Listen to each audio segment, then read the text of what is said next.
Hey guys, we're here in Solitude just outside of Proudspire Manor. We're going to head on in for a house tour. I have one up on the channel already, but I just thought I'd give you an updated version. Some things have changed since then.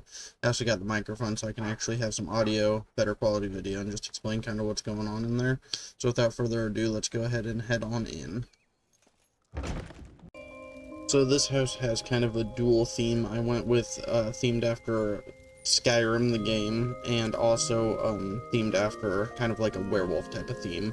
So I have a lot of wolf like insignias and different wolf references in here. A lot of the trophies I have in here are different wolf bosses and stuff like that. So I have these antlers up on the wall. In Skyrim, antlers and deer heads and like pelts and stuff on the walls was a big theme, so I made sure to get some of that throughout the house. It also gives it that Nordy, classic kind of like Nord vibe. Right here you come in, this is just a little seating area. Kick your shoes off, throw your keys up on the table, whatever. Over here we have a little library area, kind of another little place to sit. I went with Solitude furniture for most of this because it has the wolf insignias on it, as well as obviously it's the classic Solitude furniture that you would find in the noble houses in Skyrim.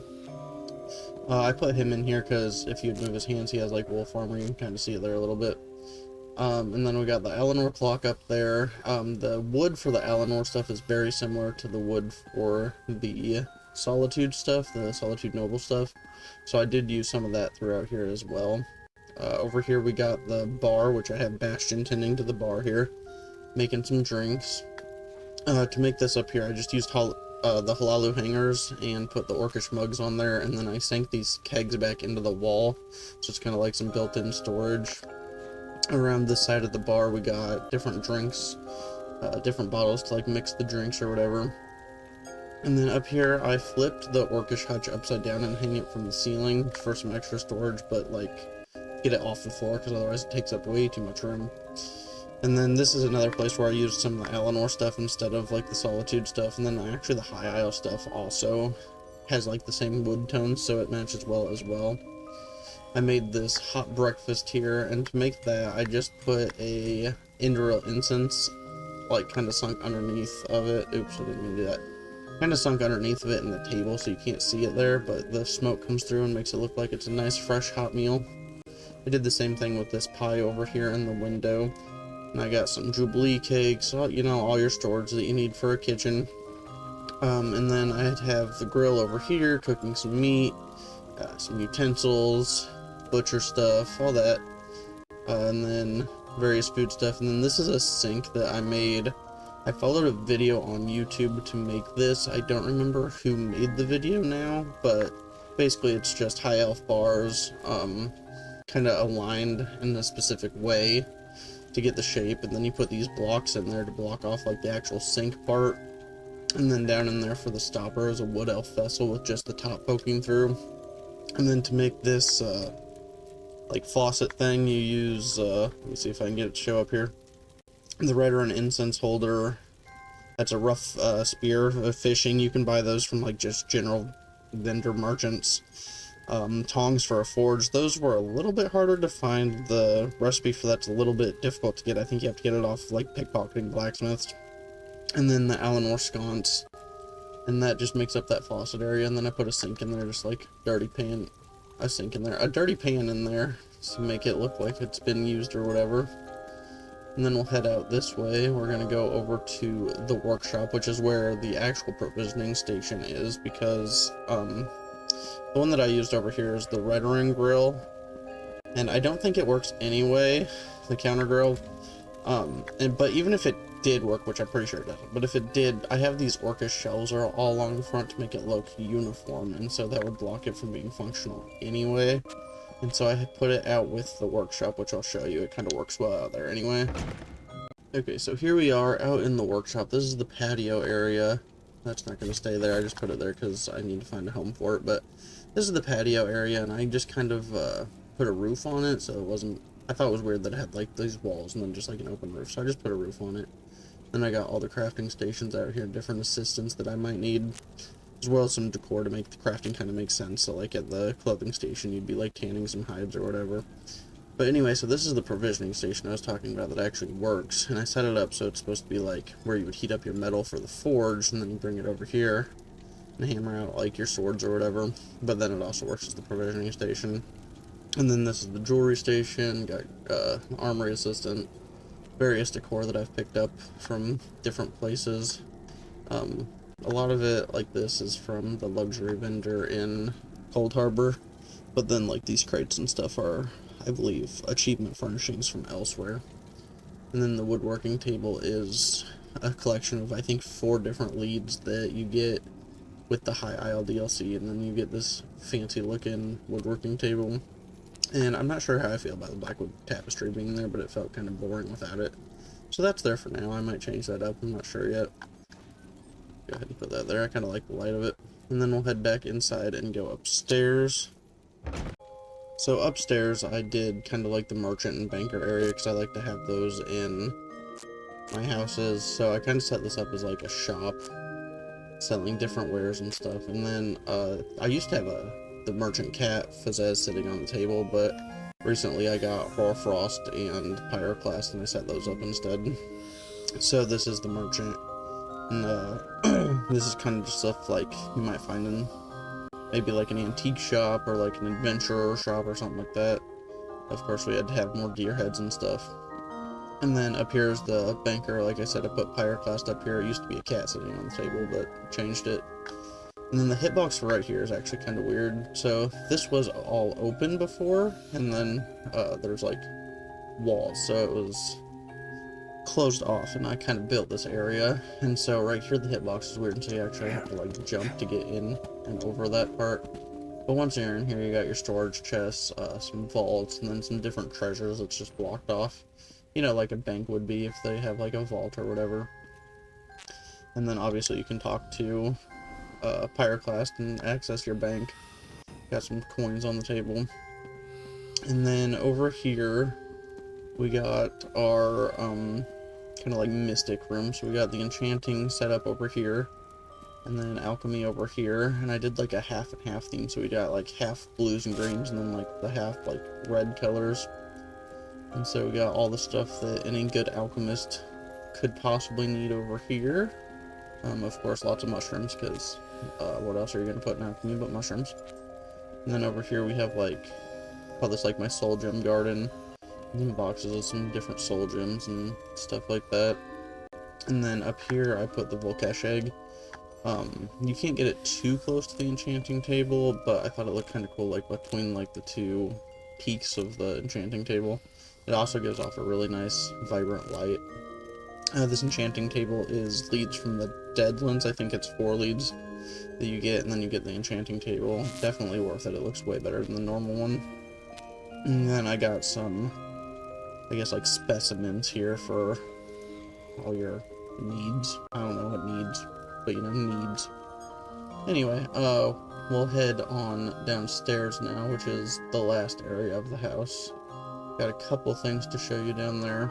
Oh, I did want to point out, these pots are actually the elsewhere pots. They might look a little out of place, but I actually did that because in the houses in Skyrim, when you buy the decorating packs from the Hall Steward or whatever, they give you like these blue colored pots in your house, and they kind of look a lot like that. So I put those in there as a nice reference to Skyrim. And then I recently bought this painting, which is also a reference to Skyrim, because I thought it kind of looks like Bleak Falls Barrow, so I thought that was pretty cool. And then in here I have our bathroom area, and the sink is basically the exact same setup as the one upstairs, except for the sink I cheated a little bit and used this factotum elbow instead of like the 4 pieces or whatever I used upstairs for it. It's a little bit cleaner looking, and especially for like the furniture count. You can see how many furnishings I have there. Breaking things down into like separate pieces is good to make it like more unique, but if you can condense pieces, it's always good to condense how much you're using.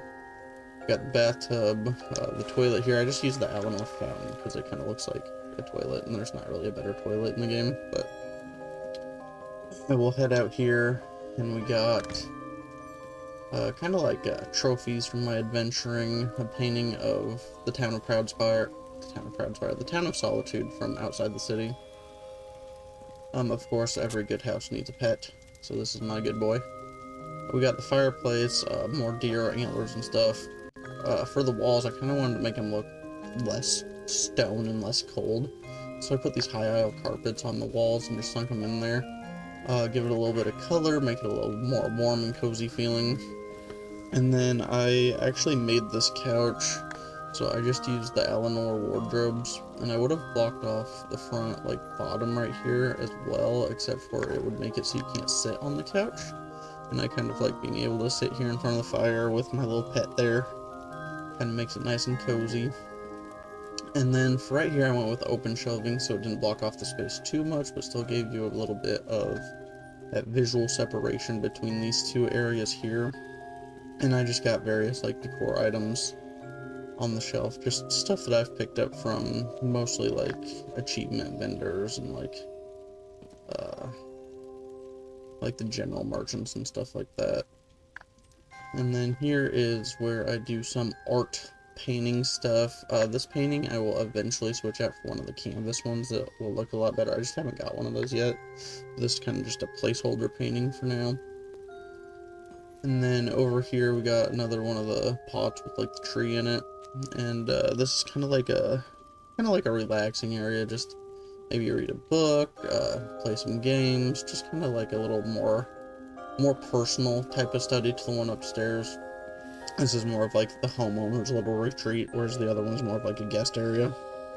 And then we got this fish tank here, which I believe they gave us in either right before High Isle or like during the High Isle release in the Crown store. And it was very difficult to find a place for it originally, but when I got this house, I realized that I was pretty much never going to use this door that's down here. Behind here, there's actually like a door to get out into Solitude again, and so I just blocked this off with these high aisle platforms, and then put the fish tank in there. I added this clam in there because I just thought it looked nice, gave it a little bit more depth. And then back there I did another one of the same rugs that I have on the walls over here to do like the back so you don't see the door behind there. And then this is the bedroom. This is the last room that I will be showing you. I got just a little bit of a plant right here. I might change that out because it kind of doesn't fit in the pot very well. But we got a vanity right here that I set up, storage for a robe.